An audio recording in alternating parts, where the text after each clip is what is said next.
Salut les amis, bienvenue de retour sur la chaîne. Écoutez bien, aujourd'hui on parle de quelque chose qui a l'air calme et simple au premier coup d'œil, mais qui cache bien plus que ce qu'on imagine. Je vous parle de la Volkswagen ID.5 2026, un SUV coupé 100% électrique qui a du style, qui roule tout en douceur et qui promet une belle efficacité. Mais la vraie question c'est, est-ce qu'elle mérite vraiment votre argent dans le monde ultra concurrentiel des EVs aujourd'hui? Ou est-ce juste une belle forme de plus sur roue, hein? Allez, on décortique tout simplement, étape par étape, sans chichi, juste du vrai. L'ID.5 repose sur la plateforme électrique MEB de Volkswagen, la même que l'ID.4, mais avec une ligne de toit coupé plus sportive. Sous le plancher, vous avez plusieurs options de batterie. La version d'entrée avec environ 52 kWh et les versions supérieures qui montent jusqu'à 77 à 82 kWh selon la finition. La puissance commence à environ 70 chevaux sur la base, passe à 280 chevaux sur la version intermédiaire et grimpe jusqu'à plus de 330 chevaux sur la version GTX à 4 roues motrices. Et cette GTX, elle fait le 0 à 100 km/h en à peine 5,5 secondes. Ce n'est pas une voiture de course, mais pour un SUV familial, c'est largement assez rapide pour vous surprendre sur l'autoroute, aucun doute.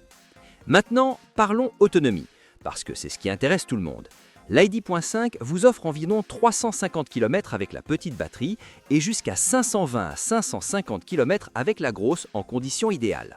En vrai, comptez plutôt 400 à 480 km selon votre conduite, la météo et le trafic. La recharge est correcte, mais pas la meilleure du segment. En charge rapide, vous passez de 10 à 80% en environ 30 minutes. Pas mal, mais Tesla joue encore dans une autre catégorie, soyons honnêtes. Le design, c'est là que Volkswagen a voulu lui donner un peu de personnalité. De face, elle est propre, moderne et très minimaliste. La barre de LED à l'arrière apporte cette touche futuriste. Et cette ligne de toit coupé, elle fait sportif oui, mais elle sacrifie un peu d'espace pour la tête à l'arrière. Donc si vous avez de grands passagers derrière, ils risquent de dire « Hey, c'est un peu serré ». Malgré ça, elle est clairement plus stylée que l'ID.4, ça ne se discute même pas. À l'intérieur, Volkswagen est parti full minimaliste. Grand écran central, combiné numérique et des commandes tactiles partout. Et là, les avis sont partagés. Certains adorent ce look futuriste et épuré, mais beaucoup de conducteurs, surtout les plus âgés, trouvent les commandes tactiles un peu frustrantes, surtout en roulant. La qualité des matériaux est correcte, les sièges sont confortables, l'espace à l'avant est bon et le coffre est pratique avec environ 550 litres. Donc oui, c'est toujours un vrai SUV familial dans l'âme. Avant de continuer, si vous appréciez cette review honnête, n'oubliez pas de claquer sur le bouton s'abonner parce que je vous ramène des tests concrets comme ça toutes les semaines. Pas de blabla, juste des infos qui vous aident vraiment à choisir. Allez, on continue. L'expérience de conduite. L'ID.5 n'essaie pas d'être sportive comme une BMW, ni agressive comme une Tesla. Elle est douce, confortable et très facile à vivre. La suspension est souple, elle avale les bosses sans problème, la direction est légère, parfait en ville, mais elle manque un peu de retour si vous cherchez du feeling. La version GTX est un peu plus ferme et plus amusante, mais elle reste dans le registre sûr et maîtrisé. Faisons le bilan clair des points forts et points faibles.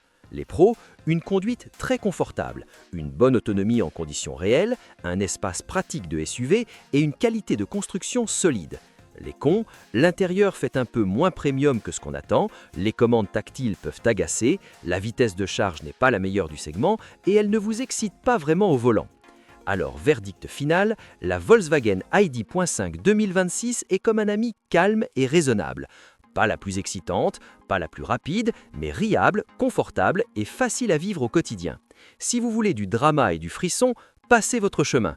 Mais si vous cherchez de la tranquillité et une conduite électrique sans prise de tête, celle-ci fait le job discrètement. Et si cette vidéo vous a aidé, n'oubliez pas de claquer sur le bouton s'abonner parce que d'autres bons conseils auto arrivent très bientôt.